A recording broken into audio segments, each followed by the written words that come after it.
تعارف کرواتے، اے مومنو، اے ایمان والو، میں نے اپنی آنکھوں سے دیکھا، اور اپنا تعارف کرواتے۔ لوگ پوچھتے آپ کون ہیں؟ کہنا صاحب رسول اللہ، میں رسول کا صحابی ہوں۔ کا نام کیا ہے؟ کہنا ابو ذر، میں ابو ذر غفاری ہوں۔ فوراً لوگوں کے ذہنوں میں آتا، اچھا وہ جو سب سے سچے صحابی ہیں۔ بھائی اس زمانے میں ٹی وی نہیں تھا، اخبار نہیں تھے، سوشل میڈیا نہیں تھا، پرنٹ میڈیا نہیں تھا، الیکٹرانک میڈیا نہیں تھا، پہنچانے کا ذریعہ گفتگو تھی، کلام تھا، خود جا کے بات پہنچانی پڑتی تھی۔ جناب ابو ذر جہاں مجمع دیکھتے فوراً کہتے انا صاحب رسول اللہ، میں رسول خدا کا صحابی ہوں۔ کون کہتا ہم صحابہ کو نہیں مانتے؟ تو نام ہے جناب ابو ذر کا جندب، جندب ابن جنادہ، بیٹے کا نام تھا ذر، اس لیے کنیت پڑی ابو ذر۔ اور اتنے توکل والے تھے کہ اللہ کے حبیب نے کہا یہ ہے غفاری، یعنی اللہ کی مغفرت سے لو لگانے والے۔ تو عزیزان گرامی، جہاں مجمع دیکھتے جناب ابو ذر کہتے ایھا الناس لوگو، میں نے خود اپنی آنکھوں سے رسول خدا کو اعلان کرتے سنا کہ من کنت مولا فہذا علی مولا۔ اب آپ کے خیال میں حالات اچھے رہے ہوں گے ان کے لیے؟ عزیزان گرامی، پابندیاں لگنے لگی، یہاں تک کہ حکومت کی طرف سے پابندی لگی، کوئی بھی حدیث بیان نہیں کر سکتا، جو حدیث بیان کرے گا اسے کوڑے مارے جائیں گے، پابندی لگ گئی۔ یہ پابندی کس نے اٹھائی؟ آخری خلیفہ بنو امیہ کی، جنہوں نے 3 بہت بڑے نیک کام کیے۔ عمر ابن عبدالعزیز، عمر ابن عبدالعزیز آخری خلیفہ بنو امیہ کا، واحد خلیفہ جو بنو امیہ کے اندر جس نے آنے کے بعد 3 نے، پہلا روایت بیان کرنے کی اجازت دی، دوسرا فدق واپس کیا، یہ اور بات ہے اگلے والے نے پھر چھین لیا، تیسرا کام اس نے کہا یہ جو ممبروں سے علی بن ابی طالب کی توہین کی جاتی ہے، مولا کا نام لے کے شروع کروایا تھا تبرہ، کہ یہ رکوایا جائے۔ بات پہنچ رہی ہے؟ طبیعتوں کو گراں تو نہیں گزر رہی؟ عزیزان گرامی، جناب ابو ذر نے دیکھا پابندیاں، آپ نے پابندی کی پرواہ نہیں کی۔ لوگ کہنے لگے ابو ذر آپ نے سنا نہیں حکومت نے کہا پابندی ہے؟ کہ میں پابندیاں نہیں مانتا۔ اب سمجھ میں آیا یہ ہم آزاداری کی پابندیاں کیوں نہیں مانتے؟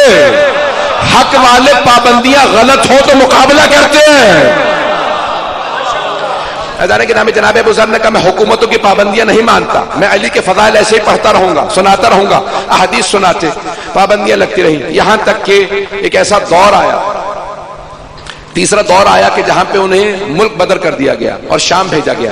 اگر سنیں گے میں پیش کروں گا، اگر سارا مجمع ہے میرے ساتھ، یہ اگر سننا چاہتے ہیں تو اونچی آواز سے صلوات پڑھیں گے، نہیں تو میں ختم کر دیتا ہوں۔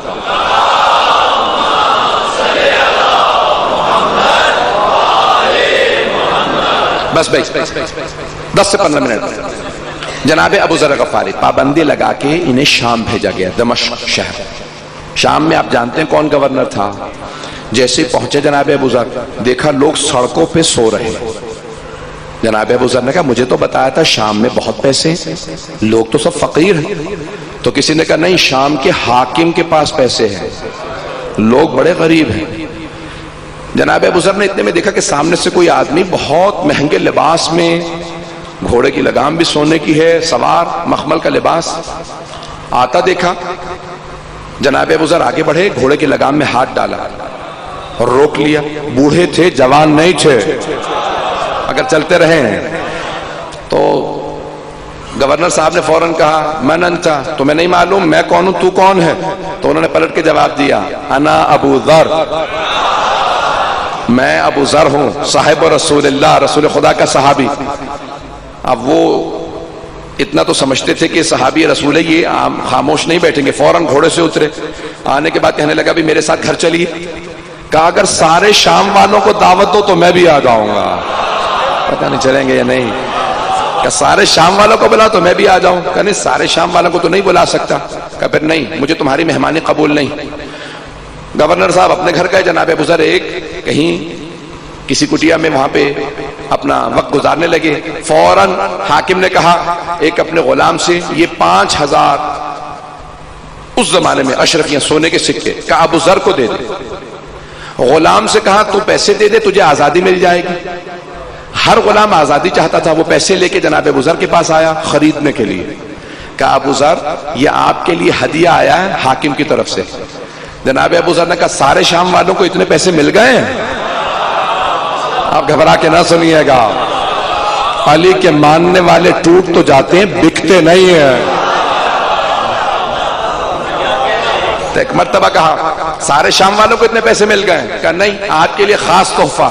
کہا میں خاص تحفے نہیں لیتا، حاکم سے کہو سب کو پیسے دے تو میں بھی قبول کر لوں گا۔ کہا اتنا پیسہ اگر سب کو بانٹے تو اس کے پاس کیا رہے گا؟ کہا بہرحال اسے بتا دینا میں بکاؤ نہیں ہوں۔ پتہ نہیں لوگ پہنچ رہے نہیں، میرے ماتھے پہ بکنے کا بورڈ نہیں لگا ہوا، فور سیل کا کوئی بورڈ نہیں ہے۔ ایک مرتبہ کا اس سے بتا دو۔ کہا ابو ذر کب تک ایسی باتیں کرتے رہو گے؟ آپ کے پاس کھانے کو کچھ نہیں ہے، فقیر آدمی ہے، یہ پیسے رکھ لو۔ غلام نے کہا، جناب ابو ذر نے کہا خبردار مجھے فقیر نہ کہنا، میرے پاس 2 روٹیاں ہیں۔ توکل، یہ جناب ابو ذر کا توکل ہے۔ کہا میرے پاس 2 روٹیاں ہیں، 1 روٹی آج رات کھا کے سو جاؤں گا، اگر صبح زندہ اٹھا تو دوسری روٹی صبح کھا لوں گا۔ اب غلام سمجھا کہ واقعی اس کو خریدنا بہت مشکل ہوگا، تو پھر کہا کہ چلے آپ کے لباس کی خاطر میں کہتا ہوں پیسے رکھ لیجئے، جگہ جگہ سے آپ نے لباس سی رکھا ہے، بہت بوسیدہ لباس ہے، یہ آپ پیسے رکھ لیں، آپ غریب ہیں۔ کہ خبردار اب مجھے فقیر نہ کہنا، غریب میں نہیں ہوں، تیرا وہ حاکم ہے۔ توجہ، کہ غریب میں نہیں ہوں، تیرا حاکم غریب ہے۔ غریب وہ ہوتا ہے جس کے پاس علی کی ولایت نہ ہو۔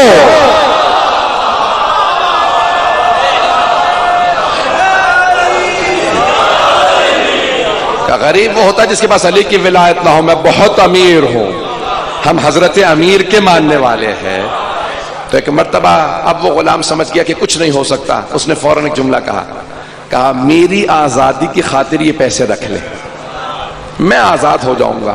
تو جناب ابو ذر نے کہا واہ، تجھے آزاد کرانے کی خاطر میں غلام بن جاؤں؟ بس بھائی وہ غلام اٹھا واپس آیا، ابھی میرے منہ سے نام نکلنے والا تھا۔ شام کے حاکم سے کہا کہ بھئی یہ پیسے واپس لے آیا۔ کہا کیا ہوا؟ کہا ابو ذر نہیں بکے گا۔ کہا تم نے کوشش کی ہے؟ کہا ہاں بہت۔ کہا کسی اور کو بھیجوں؟ کہا اگر میں نہیں خرید سکا تو کوئی نہیں خرید سکتا، یہ علی کی ولایت کو نہیں چھوڑے گا۔ کہا پھر اس کو وہاں سے شام سے باہر نکال دیا جائے، کیونکہ یہ سب کو ہمارا باغی بنا دے گا، سب کو علی کی ولایت کی تبلیغ کرے گا۔ اسی لیے میں کہہ رہا تھا وتواصوا بالحق، حق کا ماننا کافی نہیں، دوسروں کو تلقین کرنا ضروری ہے۔ بس بھائی جناب ابو ذر نے ایک مرتبہ جب حاکم سے سنا کہ اس نے فیصلہ کیا کہ واپس چلے جائیں، جناب ابو ذر کو سامان باندھ کے واپس بھیج دیا گیا۔ جناب ابو ذر جب واپس آئے نا تو اونٹ کی کھال سخت ہوتی ہے، تو ان کی پوری ٹانگیں زخمی تھیں، بغیر پالان کے اونٹ پہ انہیں باندھ کے سوار کیا تھا۔ جب واپس آئے تو تاریخ میں کھڑے نہیں ہو سکتے تھے، لیکن پہلے ہی دن جب ناانصافی دیکھی تو بول اٹھے، کہا یہ سیرت رسول خدا نہیں۔ قاضی نے کہا آپ اعتراض کرنے والے کون؟ کہا نا ابو ذر صاحب رسول اللہ، میں صحابی رسول ابو ذر غفاری۔ کہا جانتے ہیں میں قاضی ہوں، مجھے خلیفہ نے قاضی بنایا؟ کہا میں نہیں جانتا خلیفہ کو، میں رسول خدا کو جانتا ہوں۔ کہا غلط کام ہوگا تو میں اعتراض کروں گا۔ قاضی نے کہا کہ انہیں فوراً گرفتار کر لو۔ چل نہیں پا رہے تھے لیکن گرفتار ہو گئے۔ ایک حق کا ماننے والا ایسا ہوتا ہے۔ گرفتار ہوئے، فوراً حاکم کے یعنی خلیفہ کے پاس لائے گئے۔ کیا بات ہے؟ ابو ذر واپس آ گیا؟ کہا آیا نہیں ہوں، بھیج دیا گیا۔ کہا اب کیا معاملہ ہے؟ قاضی نے کہا بھی آتے ہی اعتراض کر رہے ہیں کہ میرا فیصلہ غلط ہے۔ کہا بھئی ابو ذر کیا معاملہ ہے؟ پہلا ہی دن ہے پھر دوبارہ اعتراض شروع کر دیے۔ کہا یہ سیرت رسول خدا نہیں ہے، یہ فیصلہ غلط ہو رہا تھا۔ کہا تم مجھے بتاؤ گے، مجھے سکھاؤ گے؟ سکھانے والے کون ہو؟ کہا سنو، میں نے خود رسول خدا سے سنا ہے کہ اے ابو ذر جب میرے ممبر پہ بنو امیہ آ جائیں تو میرے دین کی فاتحہ پڑھ لینا۔ وہ جو بیٹھے تھے وہ بھی بنو امیہ میں سے تھے، تو انہوں نے کہا تم نے رسول خدا پہ جھوٹ کی نسبت دی ہے، ابو ذر 80 کوڑے ہیں اس پہ۔ جناب ابو ذر نے کہا نہ مجھے جھوٹ بولنے کی عادت ہے نہ شوق، جو کہہ رہا ہوں وہ سچ ہے، بس بھئی مکمل کر رہا ہوں۔ کہا ابو ذر اسی وقت گواہ لے کے آؤ اس حدیث کا، نہیں تو سزا ملے گی۔ اس وقت بہت سے لوگ بیٹھے تھے، جناب ابو ذر مخاطب ہوئے، کہا آپ سب موجود تھے، پیغمبر نے تنہائی میں نہیں کہا تھا، سب کے سامنے مجھ سے کہا تھا، بنو امیہ کے متعلق حدیث سب کے سامنے کہی تھی، آپ موجود تھے، کیوں نہیں گواہی دیتے؟ سب خاموش رہے۔ جناب ابو ذر نے کہا آپ سب کی خاموشی بتا رہی ہے کہ سب کو یاد ہے، اگر یاد نہ ہوتا تو کہہ دیتے کہ نہیں ہم نے نہیں سنا، آپ جھوٹ بول رہے ہیں، یہ خاموشی بتا رہی ہے ہمت کسی میں نہیں ہے۔ پتہ نہیں بات پہنچی ہے نہیں پہنچی۔ ایک مرتبہ حاکم نے کہا کہ اسی وقت مجھے گواہ چاہیے. جناب ابو ذر نے کہا تھوڑی مہلت دو، میں گواہ لے کے آتا ہوں. جناب ابو ذر اسی در پہ گئے جس در پہ ہر مشکل کی مشکل کشائی ہوتے تھے. آنے کے بعد دروازے پہ دستک دی. جناب امیر نے دروازہ کھولا، جناب ابو ذر کو سینے سے لگایا. کہا ابو ذر واپس تشریف لے آئے؟ اہلاً و سہلاً. کہا مولا مجھ پہ وقت آن پڑا، میرے ساتھ آئیے. کہا ابو ذر آپ پہ مصائب ہوں علی نہ آئے؟ کہا ابو ذر میں آپ کے ساتھ چلوں گا. مولا فوراً دربار میں آئے اور آنے کے بعد کہا ابو ذر سچ کہہ رہے ہیں. جیسے کہا ابو ذر سچ کہہ رہے ہیں تو خلیفہ نے کہا یا علی، پیغمبر نے حکم دیا دونوں کی بات سنو پھر فیصلہ کرو. آپ نے صرف ابو ذر کی سنی اور فیصلہ کر دیا، میری بات تو سنتے پھر فیصلہ کرتے. مولا نے کہا سنی میں نے ابو ذر کی بھی نہیں ہے، سنی میں نے ابو ذر کی بھی نہیں. کہا پھر فیصلہ کیسے دیا کہ ابو ذر حق ہے؟ کہا میں نے پیغمبر کی حدیث کو سنا ہے، ما ذلت الغبرا، نہ آسمان نے سایہ کیا نہ زمین نے اٹھایا، اتنا سچا جتنا کہ ابو ذر. جب صادق نبی نے ایسی حدیث کہہ دی تو مجھے یقین ہے ابو ذر جو کہہ رہے ہیں وہ سچ ہے. ایک مرتبہ خلیفہ نے کہا ابو ذر آج آپ جا سکتے ہیں کیونکہ آپ گواہ لے آئے ہیں. عزیزان گرامی جناب ابو ذر اس دن چلے گئے، لیکن اس کے چند ہی دنوں بعد ایک پابندی لگی، پورے شہر میں کرفیو لگایا گیا. کرفیو سمجھتے ہیں؟ ناکہ بندی ہو گئی، کوئی گھر سے باہر نہ نکلے. ابو ذر کو نکال دو. جناب ابو ذر کا سارا سامان اٹھا کے سڑک پہ پھینک دیا، گھر کے جانور پرندوں تک کو سڑک پہ پھینک دیا. جناب ابو ذر کی ایک بیٹی تھی ایک بیٹا، زوجہ. ایک مرتبہ کہا ابو ذر جہاں سے آئے تھے ربضہ سے، ربضہ واپس چلے جائیں، آپ کو ملک بدر کیا جاتا ہے، مدینے میں واپس نہ آنا، بس یہ آخری بار ہے. جناب ابو ذر کا سارا سامان سڑک پہ پڑا تھا، ناکہ بندی تھی، کوئی ملنے نہیں آ سکتا تھا. نہج البلاغہ میں خطبہ نمبر 139 ظاہر. ایک مرتبہ جناب امیر چلے، کہ میں ابو ذر سے ضرور ملوں گا. ساتھ میں امام حسن حسین علیہ السلام، حضرت عقیل اور حضرت عبداللہ ابن جعفر طیار. جیسے ہی مولا کو آتا دیکھا جناب ابو ذر زار و قطار رونے لگے، آنسو بہنے لگے. فوراً آگے بڑھے، مولا نے فوراً سینے سے لگایا. جناب ابو ذر نے کہا کہ مولا مجھے ملک بدر کیا جا رہا ہے. جناب امیر نے خطبہ دیا، 2 جملے سن لیجئے پھر اس کے بعد مسائل پیش کروں گا. مولا نے کہا ابو ذر آپ نے قیام حق کی خاطر کیا ہے، مجھے حق سمجھا تھا تو آپ نے میرا ساتھ دیا. ابو ذر اللہ آپ کو اس کی بہت بڑی جزا دے گا، ان قریب آپ رسول خدا کے پاس جنت میں چلے جائیں گے، آپ کو پیغمبر کے قریب جگہ ملے گی. آپ نے میرا پوری زندگی ساتھ دیا. ابو ذر زیادہ پریشان نہ ہو، یہ مصائب ان قریب ختم ہو جائیں گے. جناب ابو ذر نے رو کے جملہ کہا مولا ان مصائب پہ اتنا رونا نہیں آتا جتنا آپ کی جدائی پہ آتا ہے. آپ سے جدائی مجھے بہت رلاتی ہے. مولا میں آپ سے جدا نہیں ہونا چاہتا. دیکھیں عاشق ایسے ہوتے ہیں، الا الذین آمنوا وعملوا الصالحات. بس یہ جملہ سن لیجیے، اسی پہ تمام کر رہا ہوں. جناب ابو ذر کو نکالا گیا، جناب امیر انہیں چھوڑنے آئے شہر سے باہر تک. جناب ابو ذر ربضہ آ گئے. ربضے میں پانی کی قلت تھی، پانی کم تھا. جناب ابو ذر جب ہل چلا رہے تھے تو بیٹے نے کہا نہیں بابا جان، جوان بیٹے کے ہوتے ہوئے بوڑھا باپ کام کرے، میری غیرت برداشت نہیں کرتی. تو جناب ابو ذر کے بیٹے نے ہل چلانا شروع کیا. کچھ ہی دیر میں سارے آہستہ آہستہ چند دنوں میں سارے جانور مر گئے پانی کے نہ ہونے کی وجہ سے. جب چند مہینوں میں سارے جانور مر گئے تو اب بیٹا بھی جوان تھا، گرمی بہت زیادہ تھی، اکیلے کیسے ہل چلاتے. ایک دن جوان بیٹا انتقال کر گیا، نام زر تھا، زر کا انتقال ہونا تھا. جناب ابو ذر خود ہی غسل و کفن دے رہے تھے. خدا کسی ماں باپ کو اتنا تنہا نہ کرے کہ اپنے بیٹوں کے لاشیں خود اٹھائیں. غسل و کفن دیا، دفنایا. امام معصوم فرماتے ہیں کہ جناب ابو ذر نے ایسا ایک جملہ کہا اپنے بیٹے کی قبر پہ کہ اللہ نے تمام فرشتوں کو اپنا شاہد بنا کے کہا دیکھو میں وہ مقام عطا کر رہا ہوں ابو ذر کے بیٹے کو جو کسی کو عطا نہیں کروں گا. کیا جملہ کہا؟ جناب ابو ذر نے ایک جملہ کہا کہ پروردگارا، غور سے سنیے گا جملہ، میں جانتا ہوں آپ تھک چکے ہیں، بس جملہ سن لیجیے گا. ایک جملہ کا بہت عظیم جملہ، جب میں پڑھتا ہوں میرے رونگٹے کھڑے ہو جاتے ہیں.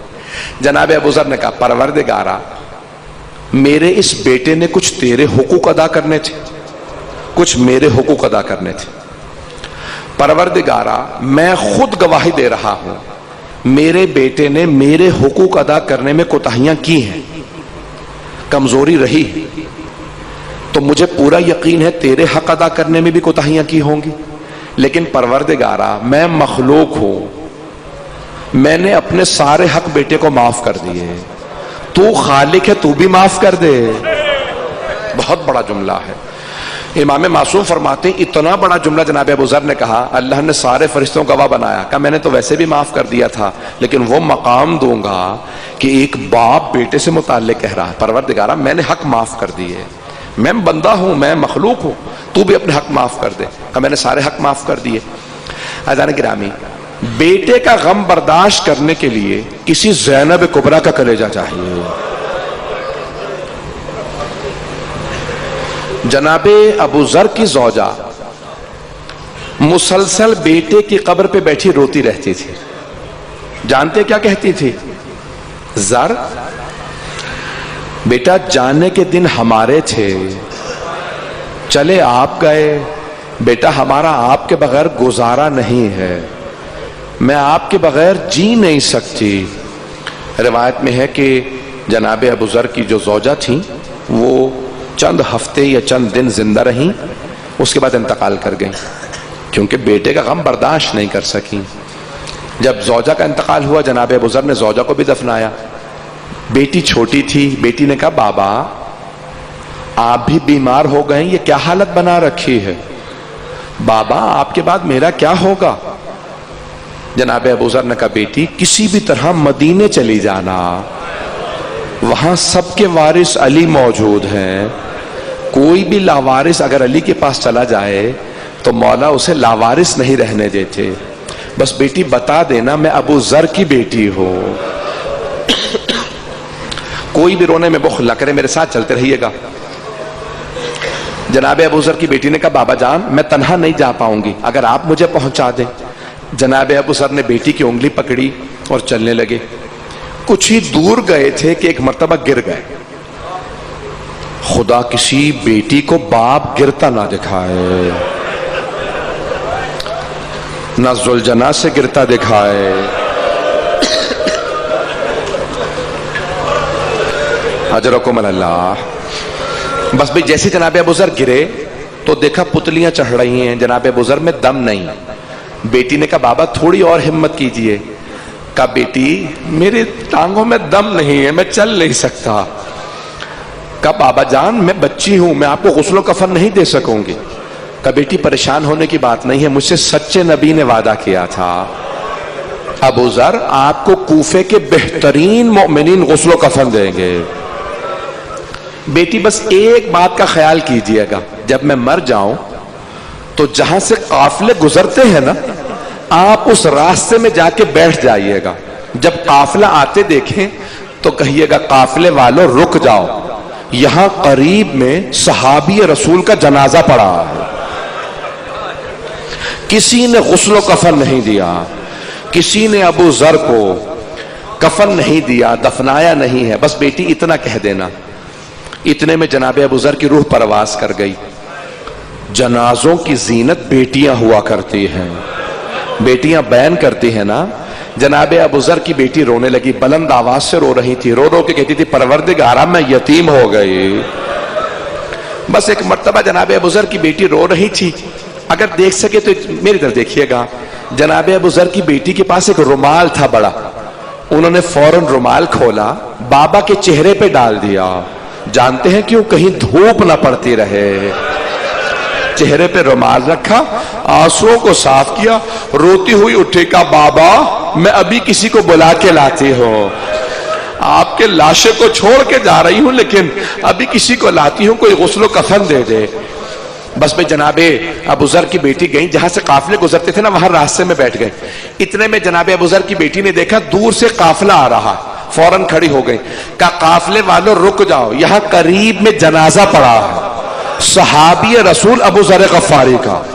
ایک مرتبہ سارے قافلے والے اترے، سب سے پہلے قافلے میں جو سب سے آگے تھے وہ آئے، ان کا نام تھا مالک اشتر۔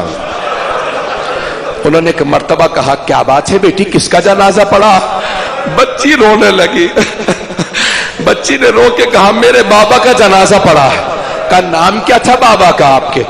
کہا میرے بابا کا نام ابو ذر غفاری تھا۔ جناب مالک اشتر رونے لگے، ارے صحابی رسول کا جنازہ پڑا ہے؟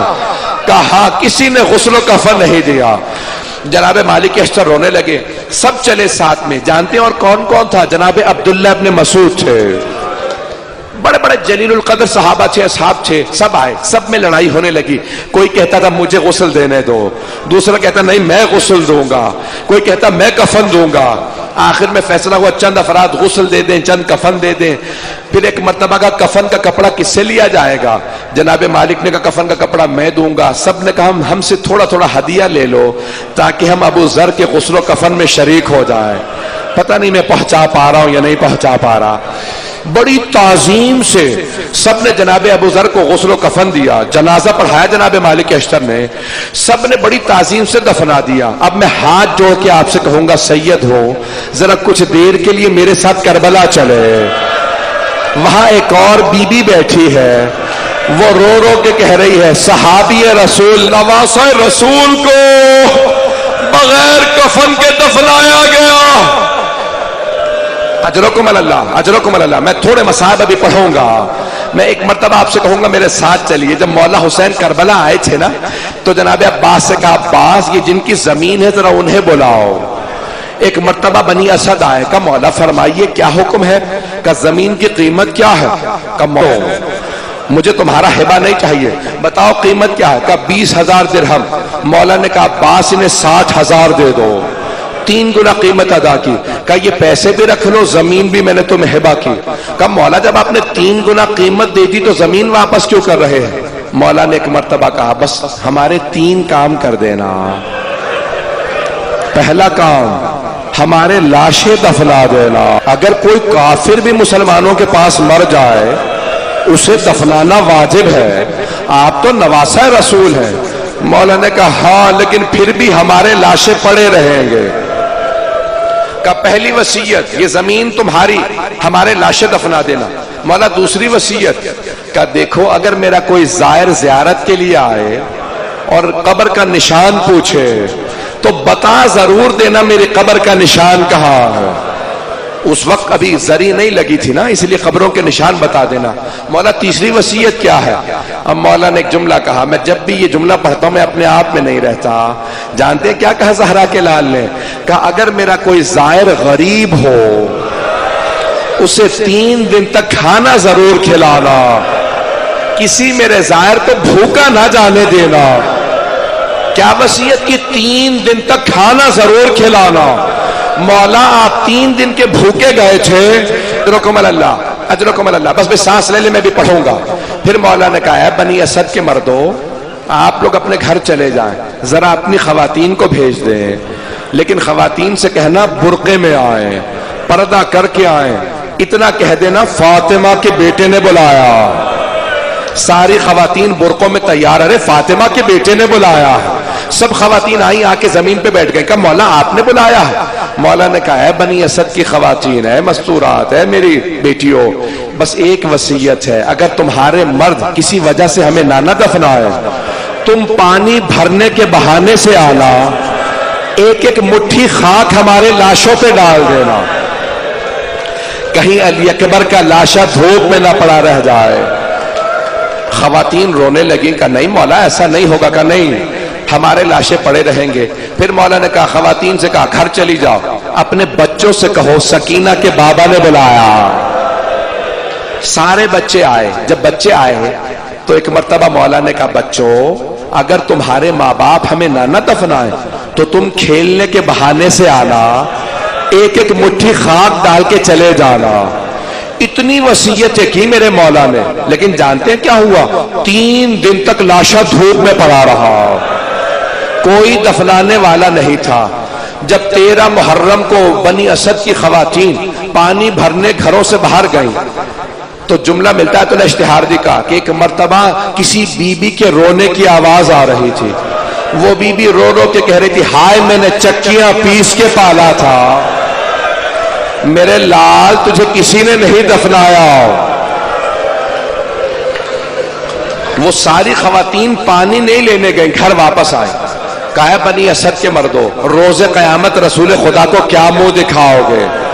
رسول خدا کے نواسے کا لاشا پڑا ہے، جاؤ جا کے دفنا دو۔ بنی اسد کے مردوں نے کہا نہیں، ہمیں عبید اللہ ابن زیاد سے ڈر لگتا ہے، وہ ملعون کہہ گیا تھا خبردار کوئی حسین کو نہ دفنائے۔ تو خواتین نے کہا پھر ہمیں اجازت دے دو، ہم جا کے حسین کا لاشا دفنا دیں۔ مولا آپ کتنے غریب ہو گئے ہیں، خواتین آپ پہ غیرت کھا رہی ہیں۔ بنی اسد کے مردوں نے کہا نہیں تم لوگ رک جاؤ، ہم جائیں گے۔ ایک مرتبہ بنی اسد کے سارے مرد آئے، جب دفنانے آئے نا تو دیکھا کسی لاشے کا سر نہیں ہے۔ اب کیسے دفنائیں؟ کون سا بابا کا لاشا ہے، کون سا بیٹے کا، کون سا آقا کا لاشا ہے، کون سا غلام کا؟ پریشان کھڑے تھے۔ دیکھا اتنے میں کوفے کی جانب سے کوئی سوار آ رہا، وہ سوار اپنی سواری سے اترا، سارے لاشوں کے درمیان سے ہوتا ہوا ایک لاشے کے پاس آ کے کھڑا ہوا۔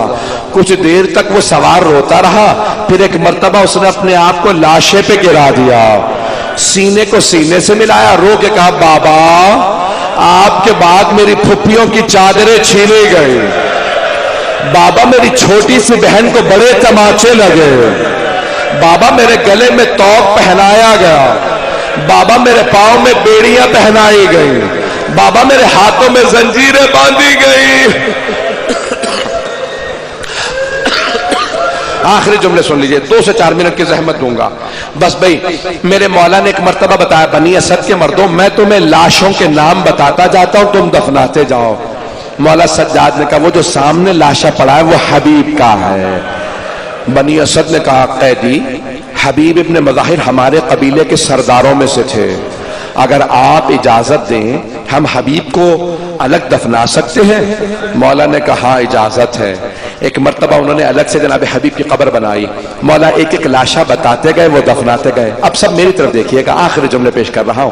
ایک مرتبہ بنی اسد کے مرد آئے، کہا قیدی یہ بھی لاشا ہے۔ مولا نے لاشے کو دیکھا، رونے لگے، کہا یہ علی اکبر کا لاشا، کہ اس لاشے کو میرے بابا کے ساتھ دفنانا۔ کچھ لوگوں نے کہا قیدی ایک بچے کا لاشا ملا۔ مولا نے کہا یہ علی اصغر کا لاشا ہے۔ سب میری طرف دیکھیے گا، کچھ مرد آئے، کہا قیدی ایک لاشا فرات کے کنارے پڑا، نہ اس کا سر ہے نہ بازو ہے، اس لاشے کو اتنے برز مارے گئے ہیں کہ جس عضو کے نیچے ہم ہاتھ رکھتے ہیں وہی عضو ٹوٹ جاتا ہے۔ قیدی وہ لاشا اٹھایا نہیں جا سکتا۔ مولا سجاد نے کہا وہ لاشا میرے چچا عباس کا ہے، وہ لاشا وہیں دفنا دو۔ پھر مولا نے کہا بنی اسد کے مردوں ذرا دور چلے جاؤ۔ کہا مولا کیوں؟ بس ایک ہی لاشا تو رہ گیا۔ کہا امام کو صرف امام دفنا سکتا۔ نجف کے ایک مرجع نے جملہ کہا، میں خود اپنے وہاں پہ بیٹھ کے سن کے آیا، جانتے کیا جملہ؟ مجھے معاف کیجئے گا اگر برداشت نہ کر سکے۔ امام نے کہا مجھے ایک چٹائی لا دو، انہوں نے چٹائی لا کے دی، مولا نے لاشا رکھا۔ پھر ایک مرتبہ مقتل میں گئے، کچھ تلاش کرنے لگے۔ بنی اسد نے پوچھا قیدی کیا بات ہے، کیا تلاش کر رہے ہیں؟ کہ میرے بابا کے لاشے پہ گھوڑے دوڑائے گئے، میں آزاد تلاش کر رہا ہوں۔ مولا نے سارے آزاد جمع کیے، چٹائی پہ رکھے۔ پھر ایک مرتبہ مدینے کا رخ کیا، کہا یا جدہ یا رسول اللہ میری مدد کیجئے۔ پھر کوفے کا رخ کیا، نجف کا رخ کر کے کہا یا جدہ یا امیر المؤمنین۔ پھر جنت البقیع کا رخ کر کے کہا اے میرے چچا حسن مجتبی مدد کیجئے۔ بہت بزرگ عالم دین انتقال کر کے ان کے اصحال سوال کا بس ایک جملہ، وہ فرماتے تھے مرحوم کٹے ہوئے گلے کے نیچے رسول عربی نے ہاتھوں کو رکھا، ٹوٹی ہوئی پسلیوں کے نیچے علی مرتضیٰ نے ہاتھوں کو رکھا، ٹانگوں کے نیچے حسن مجتبی نے ہاتھوں کو رکھا۔ بڑی تعظیم سے امام حسین کا لاشا اٹھایا، امام سجاد قبر میں اترے۔ جب لاشا لینے لگے ایک بی بی پاس میں کھڑی تھی، کہتی تھی سجاد آرام سے لاشا لینا، میرا لال بڑا زخموں سے چور چور ہے۔